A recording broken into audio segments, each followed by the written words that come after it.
Γεια σε όλους! Σήμερα θα αναλύσουμε μαζί το διασημότερο φάρμακο στη σύγχρονη κοινωνία. Ένα φάρμακο που όλοι έχουμε πάρει κάποια στιγμή στη ζωή μας, είτε γιατί είχαμε λίγο πόνο, είτε γιατί είχαμε λίγο πυρετό. Αυτό το φάρμακο δεν είναι άλλο από την παρακεταμόλη. Η παρακεταμόλη είναι ένα φάρμακο το οποίο έχει αναλγητική, αντιπυρετική και ήπια αντιφλεγμονώδη δράση. Η δράση της μοιάζει με αυτή του ακετιλοσαλικυλικού οξέως ή πιο εύκολα της ασπιρίνης, αλλά όμως είναι αρκετά διαφορετική.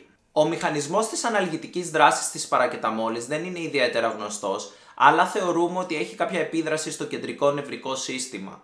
Ενώ η αντιφλεγμονώδη δράση της προκαλείται από αναστολή των προσταγλανδινών, λιπίδια του οργανισμού μας που προάγουν τη φλεγμονή. Η αντιπυρετική της δράση από την άλλη δημιουργείται από την επίδραση που έχει στα υποθαλαμικά θερμορυθμιστικά κέντρα του οργανισμού μας. Η παρακεταμόλη είναι αρκετά διαφορετική από την ασπιρίνη, μιας και δεν έχει γαστροπληγική δράση προκαλώντας έλκη στομάχου, ενώ δεν επηρεάζει επίσης την επικτικότητα του αίματος. Για όσους δεν το ξέρετε, η ασπιρίνη σε συγκεκριμένες δοσολογίες έχει αντιαιμοπεταλιακή δράση. Η αναλγητική δράση της παρακεταμόλης ξεκινά στα πρώτα 10 λεπτά από τη χορήγησή της, ενώ η μέγιστη δράση της έρχεται στη 1 ώρα, ενώ διαρκεί συνολικά περίπου 4 με 6 ώρες. Η αντιπυρετική της δράση από την άλλη ξεκινά στα 30 λεπτά μετά από τη χορήγησή της. Σχετικά με τη δοσολογία, η βιβλιογραφία λέει ότι ένα άτομο δεν πρέπει να παίρνει παραπάνω από 4 γραμμάρια παρακεταμόλης ημερησίως ή αλλιώς 4.000 mg. Ενώ τα άτομα που ζυγίζουν λιγότερο από 50 κιλά πρέπει να παίρνουν μικρότερες δοσολογίες μέσα σε μία ημέρα. Γι' αυτό είναι σημαντικό να μιλάνε με τον γιατρό τους προκειμένου να τους προτείνει την κατάλληλη δοσολογία για αυτούς.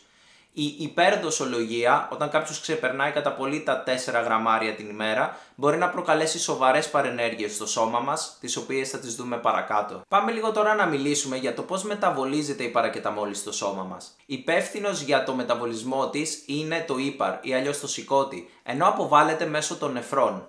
Το πρόβλημα που δημιουργείται είναι ότι όταν μεταβολίζεται το συγκεκριμένο φάρμακο μέσα στον οργανισμό μας, δημιουργείται ένας πολύ τοξικός μεταβολίτης για το σώμα μας. Ο τοξικός αυτός μεταβολίτης, με μια τεράστια βιοχημική ονομασία που δεν θα προσπαθήσω καν να την πω, ονομάζεται εν συντομία NAPQI και είναι πάρα πολύ βλαβερός για τα υπατοκύτταρα, για τα κύτταρα δηλαδή του σηκωτιού μας. Το σώμα μας όμως έχει έναν τρόπο να τον αντιμετωπίζει, μιας και έχει ένα αμινοξύ το οποίο ονομάζεται γλουταθιόνη και η γλουταθιόνη αδρανοποιεί αυτόν τον τοξικό μεταβολίτη. Οπότε στις συνιστόμενες δοσολογίες το φάρμακο αυτό δεν μπορεί να βλάψει το σώμα μας. Τώρα, τι θα συνέβαινε όμως αν κάποιος ξεπερνούσε τα 4 γραμμάρια παρακεταμόλης ημερησίως? Αν κάποιος έπαιρνε για παράδειγμα 8 γραμμάρια. Η απάντηση είναι η μονάδα εντατικής θεραπείας. Οι υπερδοσολογίες μπορούν να προκαλέσουν οξεία ηπατική ανεπάρκεια, η οποία με τη σειρά της μπορεί να οδηγήσει σε οξεία νεφρική ανεπάρκεια, μια κατάσταση η οποία όντως θα σε στείλει στην εντατική. Ο λόγος που συμβαίνει αυτό είναι γιατί σε καταστάσεις υπερδοσολογίας από παρακεταμόλη, η γλουταθιόνη του οργανισμού μας δεν είναι αρκετή για να μεταβολήσει το τοξικό παράγωγο που δημιουργείται.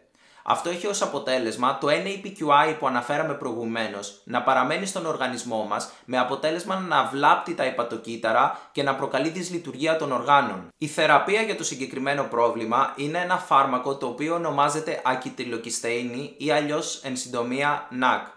Το φάρμακο αυτό χορηγείται και έχει την τάση να αναπληρώνει τις αποθήκες γλουταθιόνης του οργανισμού μας, οπότε βοηθάει στο να μεταβολιστεί ολόκληρο το τοξικό παράγωγο NAPQI και να αποβληθεί από το σώμα μας ώστε να μην βλάψει τα όργανα περαιτέρω. Το πρόβλημα με το NAC είναι όμως ότι πρέπει να γίνει η χορήγησή του όσο πιο γρήγορα γίνεται, προκειμένου να είναι αποτελεσματικό. Σε περίπτωση που η θεραπεία δεν δουλέψει και ο ασθενής βρίσκεται ακόμα σε κατάσταση οξείας ηπατικής ανεπάρκειας χωρίς σημάδια ανάρρωσης, η επόμενη γραμμή θεραπείας είναι η μεταμόσχευση ύπατος. Ένα χειρουργείο δύσκολο με σοβαρές επιπλοκές όπως αιμορραγίες και μακροχρόνια ανοσοκαταστολή για το άτομο. Η παρακεταμόλη λοιπόν είναι ένα εξαιρετικά χρήσιμο φάρμακο που βοηθάει εκατομμύρια ανθρώπους καθημερινά, μιας και χρησιμοποιείται ευρέως στην κοινότητα και στα νοσοκομεία.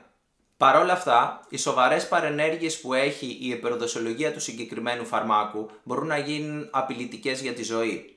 Ένα φάρμακο, το ότι βρίσκεται στην καθημερινότητά μας και το γνωρίζουμε, δεν σημαίνει ότι είναι και αθώο. Στο Ηνωμένο Βασίλειο είναι το νούμερο 1 αίτιο για υπατική ανεπάρκεια και για μεταμόσχευση ύπατος, μιας και ο καθένας μπορεί να το προμηθευτεί από ένα σούπερ μάρκετ της γειτονιάς. Γι' αυτό λοιπόν φροντίστε πάντα να ρωτάτε έναν επαγγελματία υγείας για το πώς να χρησιμοποιείτε ένα φάρμακο σωστά, προκειμένου να αποφεύγετε ανεπιθύμητες παρενέργειες. Ήμουν ο Ηλίας από το Υγεία στο Σπίτι, ελπίζω το βίντεο να σας άρεσε, ραντεβού την επόμενη φορά.